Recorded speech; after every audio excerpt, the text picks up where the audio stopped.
आज के पॉडकास्ट में हमारे साथ हैं एक बहुत ही खास मेहमान मिस शोभा पंडित जी। उन्होंने भारत के लिए पहला चौका मारा था, भारत के लिए पहली हाफ सेंचुरी भी उन्होंने ही लगाया है। आपने जब क्रिकेट खेला तो उस टाइम तो शायद कि लड़कों के लिए भी क्रिकेट खेलना एक अजूबा रहा होगा। हालांकि घर में नानी जी थी, मना करती थी कि लड़कों का खेल है, कहीं आपकी शादी नहीं हुई तो क्या करेंगे। हमारा किट नहीं मिलता था, हमको एसोसिएशन की तरफ से कुछ मदद नहीं मिलती थी, तो हमारे पेरेंट्स अच्छे थे इसीलिए हम लोग खेल पाए। और आज जो शोभा पंडित के नाम से मैं जानी जाती हूँ वो मैं पूरे क्रेडिट मेरे माँ पिताजी को देती हूँ।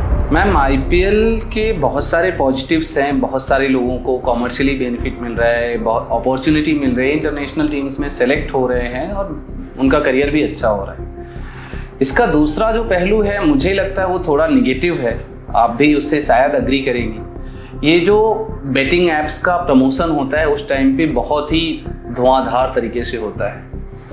टीम बनाओ, मैच जीतो, पैसे जीतो, कार जीतो, करोड़ों रुपए जीतो, करोड़ों रुपए कमाओ।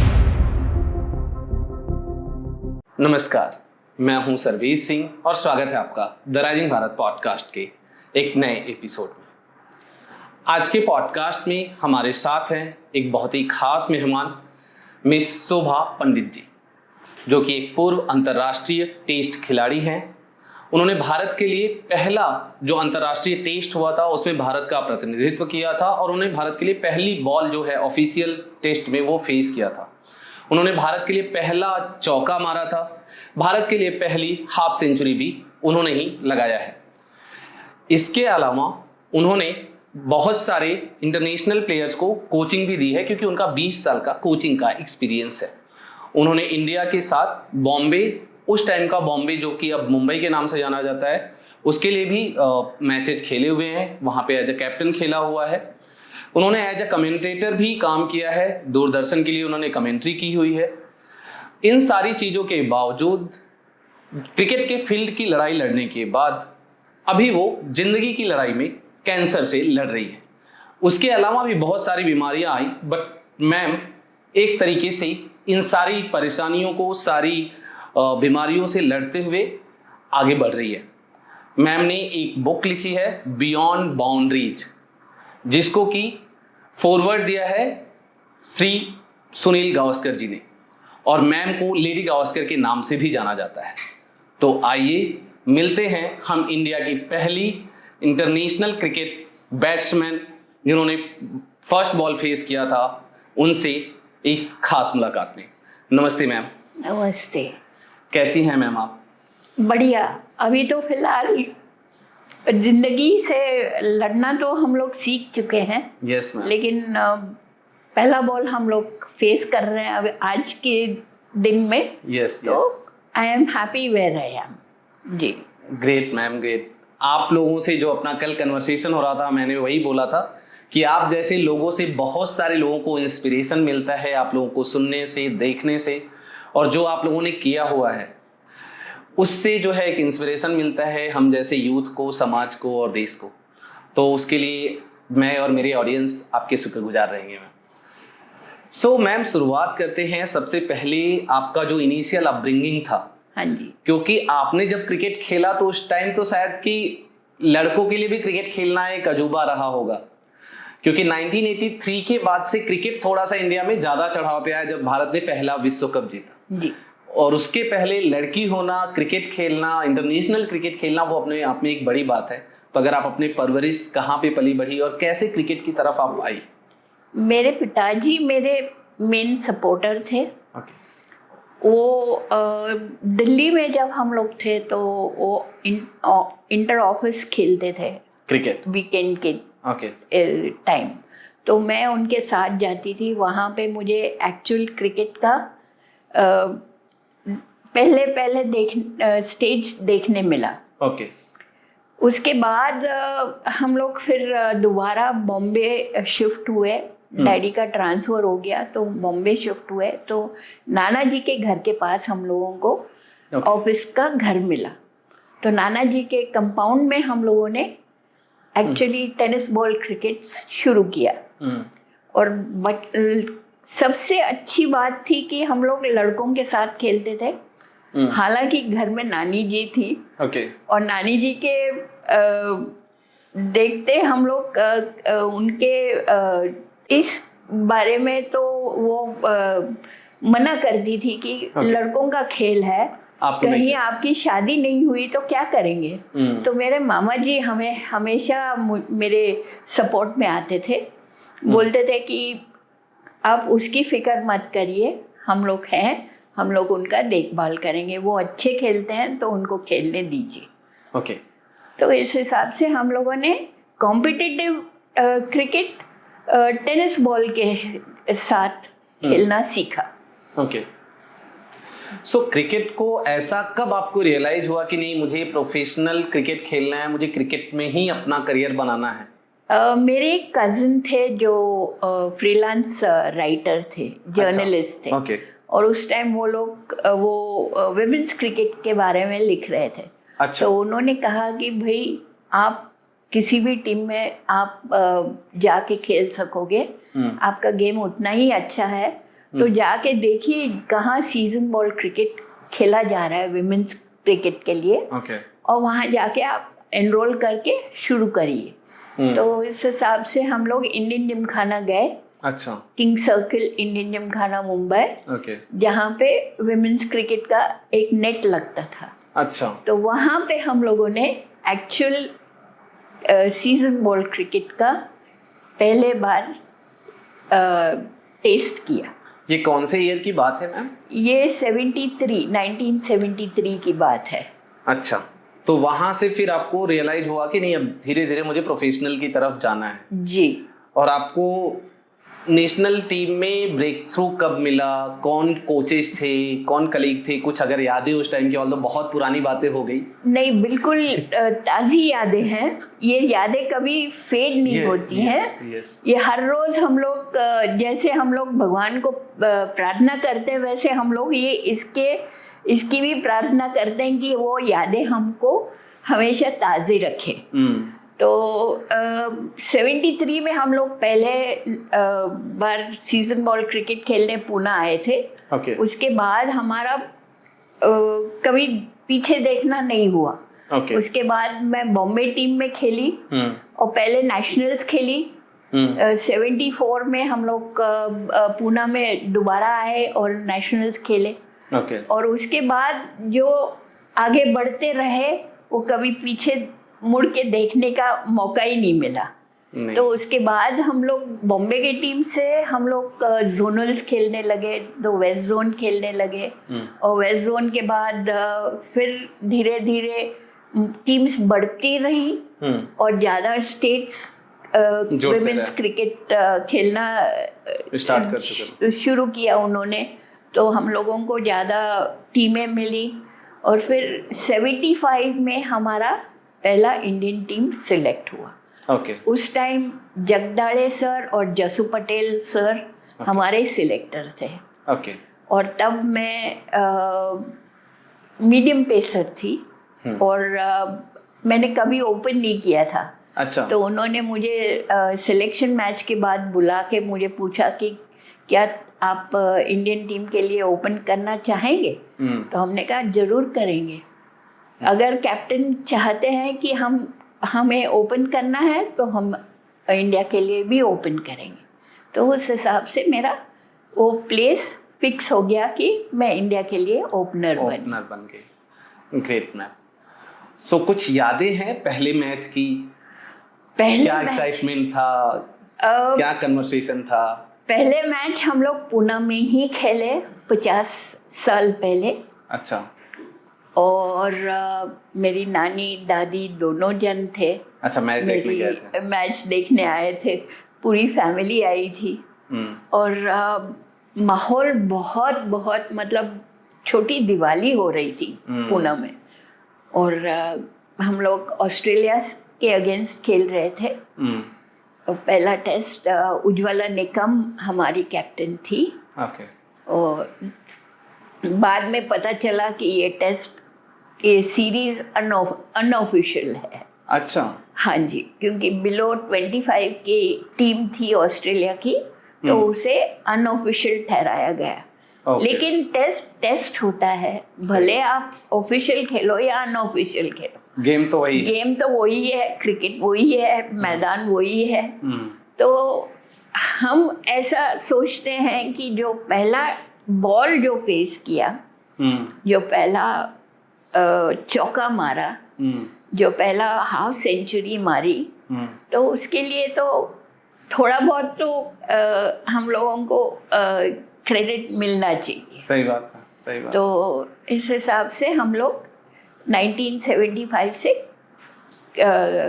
इंटरनेशनल क्रिकेट खेलना हम लोगों ने शुरू किया। ओके। सो मैम, अगर देखा जाए तो चाहे आप उस समय की बात करें, जैसे आपने बोला कि इंडियन जिम खाना में बस एक नेस्ट था फीमेल के लिए जी, और वो चैलेंजेस थोड़ा मतलब अब कम हुआ है, लेकिन चैलेंजेस आज भी है फीमेल के लिए, वुमेन्स क्रिकेट के लिए। भले वो अब बड़े शहरों में नहीं रह गया है, लेकिन छोटे शहरों में या देहात में, क्योंकि मैं थोड़ा सा ऑडियंस जो रूरल ऑडियंस के हिसाब से भी कवर करना चाहता हूँ, तो वो चैलेंजेस वहाँ भी है। बट उन सारे चैलेंजों को पार करके आप या आपकी पूरी टीम उस टाइम सेलेक्ट हुई या उन्होंने खेला, तो मैं दोनों पॉइंट पे आपका एक ओपिनियन चाहता हूँ। एक कि ये चैलेंजेस के साथ रहते हुए क्या मानसिकता चाहिए कि नहीं मुझे करना है और करके आगे जाना है, और दूसरा इन चैलेंजेस में आप क्या सुधार चाहती हैं, किस तरीके से बदलाव चाहती हैं और किस तरीके से बदलाव हुए। पहली बात है कि हमारा मानसिक जो ये डेवलपमेंट था, वो हमारे पेरेंट्स ने इतना स्ट्रॉन्ग बनाया था कि कुछ भी हर्डल्स आए उसे फेस करना हमारे हाथ में है, और कैसे फेस करना है ये हम लोग, हमारी सोच की वजह से हम लोग फेस कर चुके थे और फेस कर सकते थे। तो वो हर्डल्स हमारे जो थे, वो हमारे उस टाइम के जो हर्डल्स थे, हमारा किट नहीं मिलता था, हमको एसोसिएशन की तरफ से कुछ मदद नहीं मिलती थी, तो हमारे पेरेंट्स अच्छे थे, इसीलिए हम लोग खेल पाए। और आज जो शोभा पंडित के नाम से मैं जानी जाती हूँ, वो मैं पूरे क्रेडिट मेरे माँ पिताजी को देती हूँ। सही बात। उनके वजह से हम लोग खेल पाए, कोचेस भी अच्छे थे, और हम लोग जब घर से बाहर रहते थे तो हमारे पिताजी लायक कोचेस रहते थे। हमारे मिस्टर M.K. शर्मा, जिन्होंने हमारा विमेंस क्रिकेट शुरू किया था, वो तो हमारे ऑफ द फील्ड मतलब फादर ही उनको कह सकते हैं हम लोग। वो हमारे पिताजी समान थे। वो हमारे इतना ख्याल रखते थे कि हम लोगों को कभी महसूस नहीं होता था कि हम लोग घर से बाहर हैं। सही बात है। तो ये हर्डल्स थे, छोटे छोटे हर्डल्स थे। हम लोग अनरिजर्व जाते थे, ट्रेन से जाते थे, लेकिन इसमें भी एक तरह की खुशी थी कि हम लोग अपने मनपसंद खेल रहे हैं। सही बात है। तो ये हम लोगों को कभी हर्डल ऐसे नहीं लगा। कैसे मतलब ठीक है, शुरुआत में बहुत कुछ प्रॉब्लम्स आते हैं, लेकिन इनको फेस करना हम लोग एज अ स्पोर्ट्स पर्सन हम लोग वो कर पाए। सही बात। इसीलिए हम लोग खेल सके। सो जो दूसरा पार्ट था मैम कि अभी क्या चीजें बेहतर हो गई हैं, क्योंकि आप तो ऑब्जर्व करती होंगी, आज भी देखती होंगी, जो आपके टाइम पे चैलेंजेस थे उसमें किस तरीके के बदलाव हुए हैं, क्या उन बदलाव से आप सेटिस्फाइड हैं, आप और भी प्रोग्रेस देखना चाहती हैं? प्रोग्रेस तो मैं और देखना चाहूँगी कि छोटे छोटे शहरों में, यस मैम, ये जो अभी प्रेजेंट इंडियन टीम जो खेल रही है, उनके नाम इन छोटे छोटे शहरों में वो नाम आने चाहिए। जब तक वो नाम आएंगे नहीं, ये बच्चियां महसूस नहीं करेंगी कि वुमेन्स क्रिकेट खेला जा रहा है। सही बात है। तो ये छोटे शहरों में पॉपुलराइज करने के लिए एक आध मैच हम लोग छोटे शहरों में भी ऑर्गेनाइज करना जरूरी है। सही बात है। जब तक वो लोग देखेंगे नहीं कि कैसे विमेंस क्रिकेट खेला जाता है, तब तक उनको महसूस नहीं होगा कि विमेंस क्रिकेट कैसे खेल। वो टीवी पे देखने से अच्छा है कि अगर लोकली वहाँ पे हो और वहाँ पे वो ऑडियंस आए तो शायद ज़्यादा इंस्पिरेशन और मोटिवेशन मिलेगा और उससे पार्टिसिपेशन बढ़ेगा, जिससे कि स्पोर्ट्स का भला हो। जी जी। मैम, आपने अपनी बुक भी लिखी है बियॉन्ड बाउंड्रीज जी। सो उसमें क्या क्या चीज़ों को आपने कवर करने का कोशिश किया है, अगर उसके बारे में बताएं थोड़ा सा। जब मैं बुक लिखना चाहती थी तो मैं न्यूजीलैंड में खेल रही थी। ओके। और एक मैच में मुझे ऐसे महसूस हुआ कि लोगों को पता चलना चाहिए कि हम लोग क्रिकेट कैसे खेलते हैं, क्या कैसे हम लोग क्या क्या हम लोगों को तकलीफ़ें जो थी, हम लोग उससे कैसे हम लोग खुशी से गेम खेल रहे हैं। तो उस टाइम मैंने डिसाइड किया था कि मैं एक किताब लिखूंगी। और ये किताब मेरे को लिखने की एक इच्छा हुई कि हमारी जो जर्नी थी, हमारे जो इंटरेक्शंस हुए अच्छे लोगों से, बड़े लोगों से, नाम जिनके क्रिकेट फील्ड में बहुत नाम है, ऐसे लोगों से जब हम लोग मिले और उनके पास से हम लोगों को जो सपोर्ट मिला वो लोगों तक पहुंचाना जरूरी था। कि ऐसा नहीं है कि हम लोग अकेले खेल रहे हैं, कोई हमको सपोर्ट नहीं कर रहा। सपोर्ट मिला, लेकिन हम लोगों का जो इंडिविजुअल फाइट जो था वो कैसे, हमारी जर्नी कैसे रही, ये भी लोगों तक पहुंचाने की एक इच्छा थी। मेरे स्टूडेंट्स को वो जर्नी दिखानी थी कि कैसे अच्छे लोग भी दुनिया में हैं अभी, जो हमारा हाथ पकड़ के हम लोगों को जहाँ तक हम लोगों की जर्नी थी वहाँ तक हम लोगों को उन्होंने पहुँचाया। तो ये किताब में मैंने लिखने की कोशिश की है। एक तरीके से सारे इशूज और ग्रेटिट्यूड दोनों को कवर किया है। जो इशूज है उनको हाईलाइट किया है और ग्रेटिट्यूड भी, जो लोग जिन्होंने वो संसाधन और साथ दिया कि नहीं आप खेल सकते हो, आप बन सकते हो। जी। सो मैम, आपका क्रिकेट फील्ड का तो जो जर्नी है उसमें बहुत सारे आपने ये किए हैं, नाम किए हैं। क्रिकेट के साथ आपका जो कल बात हो रहा था तो आपने बताया कि इंजरी की वजह से ही आपको जो है क्रिकेट, इंटरनेशनल क्रिकेट से रिटायरमेंट भी लेना पड़ा और उसके बाद तरह तरह की बीमारियों से आपका नाता रहा है। सो आप उसको कैसे देखती हैं, कैसे रिएक्ट करती हैं? ऑल्दो मेरा जितना भी इंटरेक्शन आपसे हुआ है, आप काफ़ी चीयरफुल हैं, काफ़ी गो फ्रेंडली पर्सन हैं, मतलब अच्छे से बात करना, एकदम खुश रहना। तो आप इन सब चीज़ों को कैसे देखती हैं अपने जीवन में? और मैं एक चीज़ मेरे दिमाग में जो आती है कि जब माँ खाना परोसती है थाली में, रोज हमारे मनपसंद की चीज़ें नहीं बनती हैं। कभी पिताजी की मनपसंद की चीज़ें बनती हैं, कभी भाई की मनपसंद चीज़ें बनती हैं, लेकिन हम लोग वो खाना सीखते हैं। सही बात है। और उससे हम लोग हमारी तंदुरुस्ती बढ़ाते हैं। तो ये जो सीख है, ये मैं बीमारी से सीख लेके मैं आगे बढ़ना चाहती हूँ। कभी भी मुझे ऐसा नहीं महसूस हुआ कि वो उसके वजह से मैं चुप बैठने वाली हूँ। मैं बीमार हूँ, मैं नहीं चल सकती हूँ, मैं नहीं कुछ कर सकती हूँ, ये मेरे दिमाग में कभी नहीं आया। उसमें से भी जो अच्छी चीज़ें हैं वो सीख के आगे बढ़ना। अब आगे सामने वाले को देखते हैं तो पता चलता है कि हम लोग कितने सुखी हैं।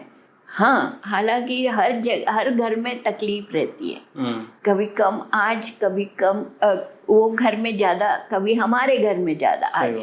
तो ये चीज़ों से हम लोग कैसे सीख के आगे बढ़ सकते हैं और भगवान से दुआ करेंगे कि हम लोगों को यही सपोर्ट मिले और यही चीज़ें हम लोगों को आगे बढ़ने में मदद करें। जब सामने वाले आदमी को देखते हैं कि उसका एक ही पैर है तो हमारे 2 हैं, हमारे तो हम लोग कितने सुखी हैं। हम्म, हमारे भले थोड़ी सी तकलीफ है, लेकिन हमारे पास 2 पैर हैं, इससे और क्या चाहिए। भगवान से दुआ ही मांगेंगे कि उसे जो तकलीफ हमें हो रही है उसे ना हो। सही बात है। इससे हम लोग बीमारी से सीख के आगे बढ़ना, यही मेरी एक सीख है। नहीं, सही है मैम। और जिस तरीके से आप चीज़ों को कर रही हैं, सो मैम आपकी दूसरी किताब भी आने वाली है जो आप बता रही हाँ थी, जी। वो किस पे है, क्या कवर कर रही हैं आप, उसमें क्या मैसेज देना चाहती हैं? वो दूसरी किताब में मैं थोड़ा सा और आगे बढ़ने वाली हूँ, यही किताब की कंटिन्यूएशन होगी। ओके। उसमें मैं ज़्यादातर जो लोग मेरे ज़िंदगी में आए, जिनके वजह से मैं क्रिकेट खेल पाई, उस पे मैं ज़्यादा कंसंट्रेट करने वाली हूँ। ओके। मिसेस आलूबाम जी जो हैं, जिन्होंने हमारे लिए बॉम्बे में क्रिकेट शुरू किया, उसे हम गॉड मदर ऑफ क्रिकेट बोलेंगे बॉम्बे के लिए। और मिस्टर M.K. शर्मा जो हैं, जिन्होंने हमको इंटरनेशनल क्रिकेट मैप पे लाया, हम उनको God father of women's cricket बोलेंगे। तो उनके चलते उनको थोड़ा सा हम लोग रिस्पेक्ट दे के उनको थोड़ा सा मतलब उनके बारे में लोगों तक पहुंचाना, ये मैं दूसरे मेरे किताब में कोशिश करूँगी। एक तरीके से फिर से वही ग्रेटिट्यूड का जो भाव है जी, कि समाज ने जिसने जो किया है उसको समाज तक पहुंचाना जी, और कैसे हम लोग आगे आए और उसके पीछे किन किन का हाथ था उसको फिर से जी, बताने की जी, कोशिश। ठीक है मैम, हम इंतजार करेंगे वो कब आती है बुक। जी।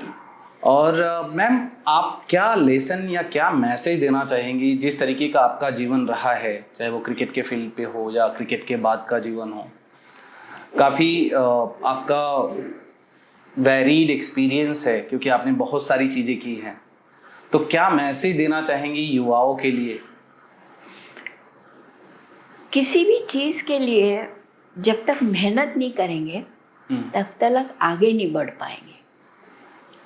और मेहनत सबसे मीठा फल होता है जो हम लोग उसका कभी अंत नहीं होता है। सही बात है। जैसे सीख का अंत नहीं होता है, वैसे मेहनत का अंत कभी नहीं होता है। और कभी भी गिव अप नहीं करना है। विक्ट्री और डिफीट, यही तो हमको स्पोर्ट्स सिखाता है। सही बात। विक्ट्री से हम लोग आगे बढ़ सकते हैं, डिफीट से हम लोग सीख सकते हैं कि हम लोगों में क्या कमी थी, हम लोग कहाँ हम लोग इम्प्रूव कर सकते हैं। तो ये चीज़ें अगर हम लोग हमारे जूनियर्स और जो जनरेशन जो आने वाला है उनको अगर हम लोग ये चीज़ें सिखा सकें तो मेरे ख्याल से उनको आगे बढ़ने में दिक्कत नहीं होगी। सही है मैम, क्योंकि आप क्रिकेट से जुड़ी हुई हैं तो क्रिकेट से रिलेटेड क्वेश्चन पूछना चाहूँगा मैं। आप आज की क्रिकेट टीम को देखते हुए, वुमेन्स क्रिकेट टीम की मैं बात कर रहा हूँ, क्या भविष्य देखती हैं इंडियन क्रिकेट टीम का, वुमेन्स टीम का? उन्होंने बहुत मेहनत की है और बहुत मेरी दुआ है कि वो और आगे बढ़े, विश्व कप जीत के इंडिया में लाए, यही मेरी दुआ है। और मैं उनको बेस्ट लक कहने वाली हूँ। और मेहनत का फल बहुत बहुत मीठा होता है, लेकिन सब्र से काम लेना चाहिए। Don't expect results immediately, slow and steady wins the race, hard work always pays and catches always win matches. So this is the motto that I followed and I would like the generations ahead to follow this. जब आप ma'am cricket खेल रही थी और जो आज की generation है ये क्रिकेट खेल रहे हैं, फैसिलिटीज तो बढ़ गए हैं, टेक्नोलॉजी बढ़ गए हैं, अपॉर्चुनिटीज बढ़ गए हैं क्योंकि विमेंस प्रीमियर लीग भी आ गया है, स्टेट्स के बहुत सारे मैचेज होते हैं और अभी स्टेट्स लेवल पे भी प्रीमियर लीग मेंस का स्टार्ट हुआ है, तो होपफुली वुमेन्स का भी स्टार्ट होगा। नहीं, शुरू हो गया है। अच्छा, शुरू हो गया है। हाँ जी। ये तो हो रहा है, लेकिन साथ में डिस्ट्रैक्शन के साधन भी बहुत है और जो बिहेवियरल चेंज है वो भी बहुत ज़्यादा है। तो उसको आप आज की डेट में कैसे देखती हैं? मैं इसके लिए पूछ रहा हूँ क्योंकि आप कोच भी रही हैं, तो आपने अपने जनरेशन के लोगों को भी देखा है, उस टाइम के कोचेज को भी देखा, और आप प्लेयर भी रही हैं, और आप आज दूसरे साइड हैं, आप कोच है और यहाँ पे प्लेयर्स को देख रही हैं। तो कैसे चीज़ें हैं? जैसे दिन बढ़ता है फैसिलिटीज़ बढ़ते हैं, लेकिन फैसिलिटीज़ के साथ हमारा बिहेवियरल चेंज जो है वो भी चेंज हो रहा है। वो नहीं होना चाहिए। अगर आप जेंटलमैन्स गेम खेल रहे हो, क्रिकेट खेल रहे हो, तो उसमें please, sorry and thank you, ये बहुत बहुत महत्व रखता है। अगर मेरे डिक्शनरी में ये है तो मैं ये चाहूँगी कि आगे वाले जनरेशन को भी ये थोड़ा सा उनको ख्याल करना चाहिए। सही बात है। नम्रता से हम लोग कुछ, वी डोंट लूज एनीथिंग, लेकिन हम लोग अगर गर्व रखेंगे तो आगे बढ़ने में बहुत दिक्कत होगी। सही बात है। और ये कोच सिखा सकता है, लेकिन ये अपने दिल से आना चाहिए, अपने खुद के बिहेवियर से आना चाहिए। जैसे आज मैं 2-3 नाम लूँगी। सचिन तेंदुलकर, सुनील गावस्कर, ये नाम आज भी उनको रिस्पेक्ट क्यों मिलता है? सही बात है। क्योंकि उनमें नम्रता है। और ये नम्रता जब तक अपने में नहीं रहेगी, हम लोग आगे कभी नहीं बढ़ सकते। अपना सिर कंधे पे रख के काम करना चाहिए। सही बात है। जब तक हम ग्राउंड लेवल पे नहीं रहेंगे, हम लोग आगे नहीं बढ़ पाएंगे।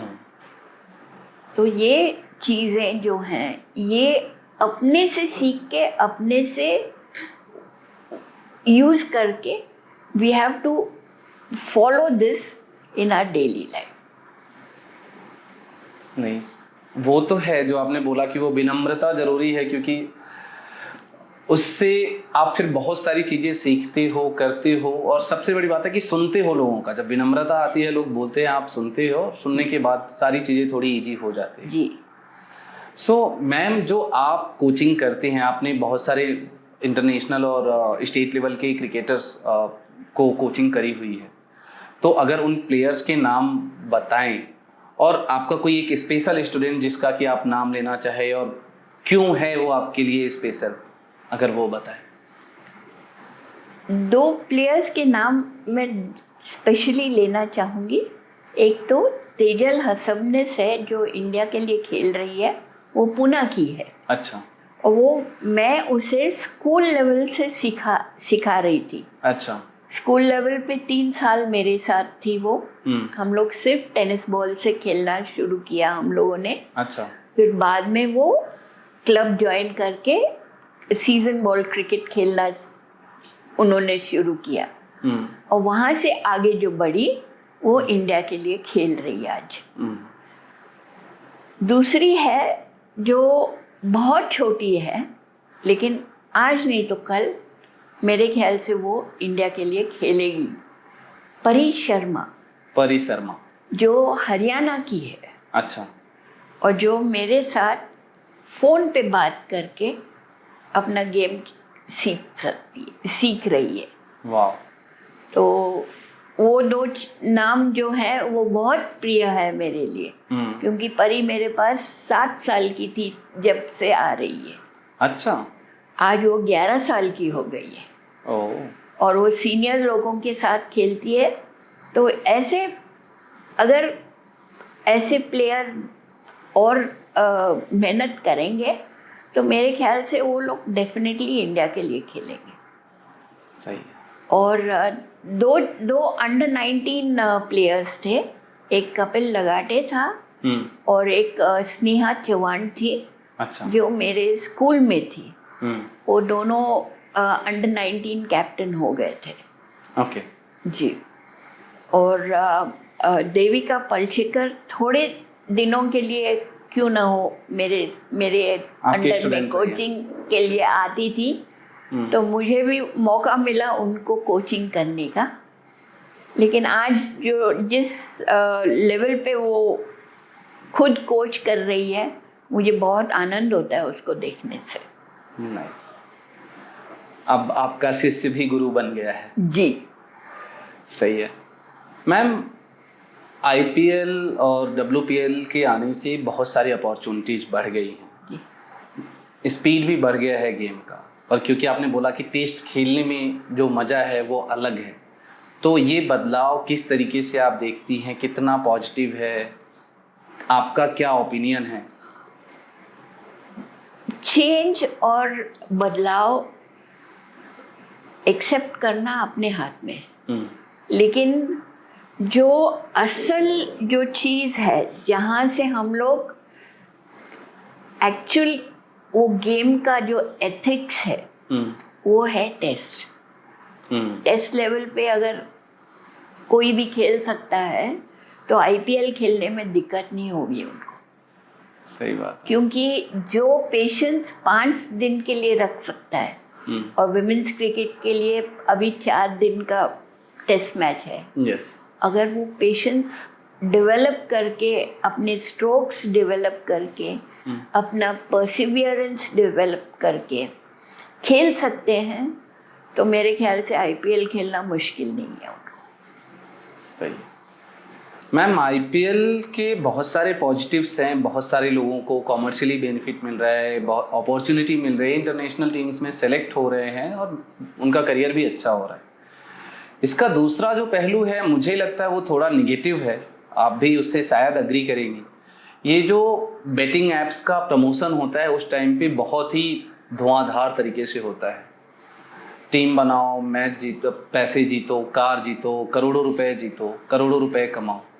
एक तरफ तो आप अपना करियर बना रहे हो, आपको जो जनता देख रही है वो टाइम भी दे रहा है, अब उसको फिर बेटिंग में भी पैसा लग रहा है, और इस बेटिंग के बहुत सारे दुष्प्रभाव, इट्स नॉट लाइक कि बस टाइम जा रहा है, पैसे भी जा रहे हैं, उसकी वजह से फिर वो जब लॉसेज होते हैं तो घर में झगड़े, सुसाइड्स और बहुत सारी इशूज होते हैं। तो आप इसको कैसे देखती हैं मैम, अगर उस पर आप अपना ओपिनियन देना चाहें? मेरे ख्याल से जहाँ डेवलपमेंट हो रहा है, ये चीज़ें भी होने वाली हैं। ये हर एक कॉइन का 2 साइड होता है। पॉजिटिव जो हम लोग कॉल करते हैं वो पॉजिटिव आ जाता है, और जो रॉन्ग कॉल होता है वो तो वैसे बैलेंस करते हैं। लेकिन मेरे ख्याल से जहाँ तक मुझे महसूस होता है कि बहुत पैसा जब इन्वॉल्व होता है तो ये दुरुपयोग होने वाला है। ये सिर्फ मैच फिक्सिंग या ये टीम्स बनाने के इसमें नहीं है। मैं और एक स्टेप आगे जाऊंगी कि जो प्लेयर्स आईपीएल खेलते हैं वो फिर बाद में डोमेस्टिक क्रिकेट के लिए तैयार नहीं होते। उनको वो स्लो लगता है, वो नहीं खेलना, क्यों खेलना। लेकिन डोमेस्टिक क्रिकेट के वजह से आप ऊपर आते हो, आप आईपीएल में खेलते हो। जब परफॉर्मेंस डोमेस्टिक में होता है तब जाके आप आईपीएल में ऑक्शन में खड़े रहते हो। वो परफॉर्मेंस जो है आपका वो डोमेस्टिक क्रिकेट के वजह से होता है, और डोमेस्टिक क्रिकेट खेलना बहुत ज़रूरी है, बहुत ज़रूरी है। सही बात है। तो आईपीएल खेलिए आप, मैं ये नहीं बोलती हूँ कि मत खेलिए, लेकिन डोमेस्टिक को मत भूलिए। आज सुनील गावस्कर इतने बड़े इंसान हैं कि वो कभी क्लब लेवल भूलते नहीं हैं। हम लोग एमसीए वानखेड़े पे एक सेलिब्रेशन हो रहा था, जब 50 साल सेलिब्रेट किया वानखेड़े स्टेडियम का, तो हम लोगों को इनवाइट किया था। तो पहले दिन सिर्फ जो कैप्टन्स थे बॉम्बे के उनको उन्होंने ऑनर किया, और उस दिन सुनील जी आए थे। उन्होंने कहा कि मुझे इनवाइट नहीं किया था, लेकिन मैं आया हूँ यहाँ पे क्योंकि यहाँ से मेरी शुरुआत हुई थी। ये इंसान एक्चुअल इंसानियत दिखा रहे हैं, और ये चीज़ कभी भूलना नहीं चाहिए कि हम लोग कितने भी ऊपर चले जाएं, लेकिन इंसानियत रखना बहुत ज़रूरी है। ये चीज़ अगर प्लेयर्स लोग मेंटेन करेंगे तो फिर आईपीएल खेलिए, आप टेस्ट खेलिए, कुछ भी खेलिए, लेकिन वो जेंटलमैन्स गेम, वो अप्रोच वैसे होना जरूरी। सही बात है। आप मैम मैचेस देखती होंगी जरूर से, सो आपके आज के दौर में फेवरेट क्रिकेटर कौन है, मेल और फीमेल दोनों कैटेगरी? ये क्वेश्चन मुझे बहुत बार पूछा गया है, लेकिन मैं फेवरेट क्रिकेटर ऐसे कभी चुन नहीं सकती। क्योंकि हाथ की जो उंगलियां हैं उसमें फेवरेट कुछ होता नहीं है, सभी जरूरी है। और जब टीम बनता है तो 11 प्लेयर्स की ज़रूरत होती है, और जब 11 प्लेयर्स जरूरी होते हैं तो हर एक इम्पोर्टेंट होता है। सही बात है। तो एक कोई प्लेयर ऐसा जो हो जो उस दिन अच्छा खेल रहा है, वो मेरा फेवरेट होता है। सही है। आईपीएल में फेवरेट टीम कौन सी है? सॉरी, मैं ये कभी ये क्वेश्चन मैं कभी आंसर नहीं करती। मुझे बहुत बार मेरे स्टूडेंट्स ने पूछा है, आज आप किस टीम के लिए वो ये कर रहे हो, सपोर्ट कर रहे हो, लेकिन मैंने ये आंसर कभी उनको दिया नहीं है, क्योंकि जो टीम अच्छी खेलती है उस दिन वो टीम, उनका गेम देखने लायक होता है। सही बात। उसमें से सीखने के लिए हम लोगों को बहुत मिलता है। तो मैं वो टीम को हमेशा मेरी फेवरेट बोलती हूँ। तो ये मैं एक क्वेश्चन जो है मेरे स्टूडेंट्स हमेशा पूछते हैं, मैं कभी नहीं आंसर जाता है। ठीक है मैम, आप जब कोचिंग देती हैं तो क्या एक मैसेज है, ऑल्दो आपने बोला डिसिप्लिन है, बिहेवियर है और विनम्रता है, बट प्लेयर्स को अगर एक मैसेज देना हो, या आप जो देती हो किसी भी प्लेयर को जो आपके यहाँ पे कोचिंग किया है या करता है, तो वो मैसेज क्या होगा आपका? डेडिकेशन, डिटर्मिनेशन, फिटनेस, और हर एक मैच में कुछ चीज़ ऐसे खेल के आप आगे बढ़ सकते हो, तो वो है आपका परफॉर्मेंस। मेरे कोच हमेशा बोलते थे, let the bat do the talking, let the ball do the bowling, और let the fielding show your fitness. अगर ये चीज़ हम लोग फॉलो करें अपने डेली प्रैक्टिस में, तो मेरे ख्याल से आप कभी भी आगे बढ़ने के लिए कोई रोक नहीं सकता है। मैम, क्योंकि आपने बोला कि आप जो भी हैं खास तौर से वो अपने माता पिता और गुरु की वजह से हैं, सो पेरेंट्स के लिए क्या मैसेज है उनके बच्चों के लिए? क्योंकि हम सब चाहते, मैंने कहीं पढ़ा था कि हम सब चाहते हैं कि हमारा बेटा तेंदुलकर बन जाए, या सारे पेरेंट्स चाहते हैं तेंदुलकर बन जाए, या सौरव गांगुली बन जाए, या वो ओलंपियन बन जाए, राइट? बट पहले वो ये नहीं देखते हैं कि वो उनके पिताजी कैसे थे उनके साथ, या उनके पेरेंट्स या गार्जियन कैसे थे उनके साथ। तो मैं ये चाहता हूँ कि आप पेरेंट्स के लिए मैसेज दो, और कि कैसे उनको देखना चाहिए अपने बच्चों को। वेरी इंपॉर्टेंट क्वेश्चन, और बहुत सही समय पे आपने पूछा है, क्योंकि एक्सपेक्टेशंस जो है पेरेंट्स के आजकल, वो जैसे ग्राउंड पे जाएगा वो तेंदुलकर बनना चाहिए, विराट कोहली बनना चाहिए, या रोहित शर्मा बनना चाहिए, या XYZ बनना चाहिए। तो हम जब कोचिंग करते हैं तो मैं एक हफ्ते के लिए बच्चों को किट खरीदने से मना करती हूँ। तो पेरेंट्स आके मुझे पूछते हैं क्यों आप ऐसे बोलते हो। बच्चे भी आके पूछेंगे कि ये इसके पास ये वाला बैट है तो मेरे पास नहीं है, तो मैं खरीदी करूँ क्या। तो हमने कहा आप कितना खेले हो, आप तो खेले, अगर मुझे बताइए कि आप इतना खेले हो तो मैं आज ही आपके पेरेंट्स को बोल दूंगी कि आप किट खरीदी करो। सही बात है। तो जब कोच बोल रहा है कि आप किट मत खरीदी करिए, उसके लिए कुछ कारण होता है। सही बात है। बैट्समैन अगर होगा तो वो बैट उठाने लायक उसको बैट लेनी चाहिए। विराट कोहली ले रहे हैं या तेंदुलकर ले रहे हैं इसलिए मेरे को वो बैट चाहिए, ऐसे कभी खेला नहीं जाता है। आपके बॉडी वेट से आपको जो इजीली उठा सकते हैं, लॉन्ग इनिंग्स अगर खेलना है तो बैट आपको हेवी नहीं होनी चाहिए, आपको वो बैट से इजीली खेलने लायक वो वैसी वाली बैट लेनी चाहिए। तो वो जब तक मैं आपका गेम नहीं देख सकती हूँ तो मैं आपको महसूस कैसे करूँ कि आपको ये नहीं लेना चाहिए। सही बात है। तो मैं पेरेंट्स को भी यही रिक्वेस्ट करूँगी कि follow what the coach is telling you, do not interfere. वो कोच अपने हिसाब से कुछ सिखा रहा है, वो क्यों सिखा रहे हैं, अपने हिसाब से सिखा रहे हैं, उनको रिस्पेक्ट दीजिए। आप पेरेंट्स हैं, आपने बच्चों को उनके हवाले कर दिया है, अब उनको अपने हिसाब से वो बच्चे को ट्रेनिंग देने दीजिए। सही बात है। अब ये अब्रॉड अगर हम लोग देखते हैं तो बच्चों को एक बार कोच के हाथ में दे दिया तो वो होल एंड सोल रहता है, वो पेरेंट बनता है वो प्लेयर का।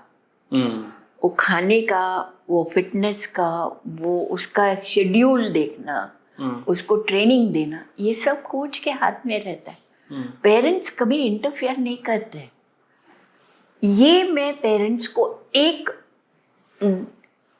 सिंसियरली रिक्वेस्ट करूंगी कि आप ओवर एम्बिशियस मत होइए। आपका बेटा अगर अच्छा खेल रहा है, अगर परफॉर्मेंस दे रहा है, वो जरूर अपने नाम पे खड़ा रहेगा। सही बात। लेकिन आप अगर बहुत उम्मीद रखोगे और बहुत प्रेशर डालोगे वो बच्चे पे तो वो बच्चा कभी खेल नहीं पाएगा। सही बात है। तो इसीलिए आपकी इच्छा है वो क्रिकेट खेले, ठीक है, मैदान पे लाइए, कोच के हाथ में दे दीजिए, उनका ट्रेनिंग, उनका जो भी है वो कोच करेगा। और ये अगर आप पेरेंट्स कुछ करना चाहेंगे तो उनको उसके डाइट के बारे में, उसके ऑफ द फील्ड जो करना है पेरेंट्स लोगों को वो करने दीजिए, लेकिन ग्राउंड पे जब आता है इंटरफेरेंस नहीं चाहिए पेरेंट्स का। सही बात है। जब एक बार आपने कोच को दे दिया, क्योंकि अगर आप सिखा सकते थे तो आप खुद सिखाते, अगर कोच पे भरोसा करके कोच के यहाँ पे आए हैं तो वो जिम्मेदारी सिखाने की और कैसी चीज़ों को करना है वो कोच पे छोड़ दें। जी सही बात है।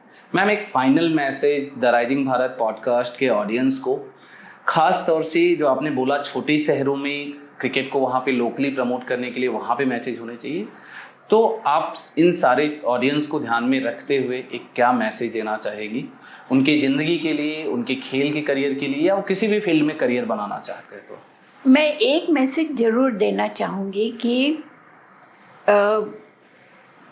कभी भी जिन्होंने शुरू किया है उनको कभी मत भूलिए। आपको अगर ग्राउंड पे कोई लाता है, you should always be grateful for them. सही बात है। तो यही अगर क्रिकेट के हिसाब से अगर चलेंगे तो कभी भी सीनियर लोगों को और अभी जो प्लेइंग 11 है उनको एक बार उनसे मिलाना, जो टीम्स वहाँ छोटे शहरों में हैं उनसे मिला के उनको दोनों तरफ की प्रॉब्लम्स या जो फेस कर रहे थे वो उनको महसूस करिए, और जो अच्छी चीज़ें हैं वो जो प्लेइंग 11 आज उनको बता सकता है वो उनको बताने दीजिए। सही बात। तो ये दोनों चीज़ें अगर हो सकती हैं कि प्लेइंग 11 और जो सीनियर्स हैं उनसे अगर मिलाव हो छोटे छोटे शहरों में, तो वो बच्चों को महसूस होगा कि कोई भी चीज़ आसानी से मिलती नहीं है, उसे मेहनत से लिया जा सकता है, अचीव किया जा सकता है। ठीक है मैम, आपने काफ़ी अच्छे तरीके से सारी चीज़ों को बताया जी मैम। हम आपके लिए उम्मीद करते हैं और भगवान से हमेशा प्रार्थना करेंगे कि आप हमेशा ऐसे ही चेयरफुल रहें, जल्दी से जल्दी आप स्वस्थ हों और ऐसे ही सोसाइटी को और हम सबको इन्फ्लुएंस और मोटिवेट करते हैं। Thank you so much ma'am. Thank you so much. मैं ऑडियंस से क्षमा मांगूंगी कि कहीं मेरी गलती हुई हो या शब्द एक आध यहाँ वहाँ हुआ हो तो मुझे माफ़ करें। नहीं मैम, आपका एकदम से वो जो कन्वर्सेशन हुआ था कि नहीं, आपका हिंदी में उतना कन्वीनियंट नहीं है, फिर भी आपने वो कोशिश किया, तो उसके लिए दिल से धन्यवाद जी। Thank you so much. आप लोगों ने एपिसोड को अगर लास्ट तक देखा है तो अगर आपको एपिसोड अच्छा लगा तो इसे लाइक करें, आप कमेंट के जरिए अपना ओपिनियन ज़रूर बताएं और ज़्यादा से ज़्यादा सब्सक्राइब करें ताकि हमारे चैनल को सपोर्ट मिल सके। Thank you so much.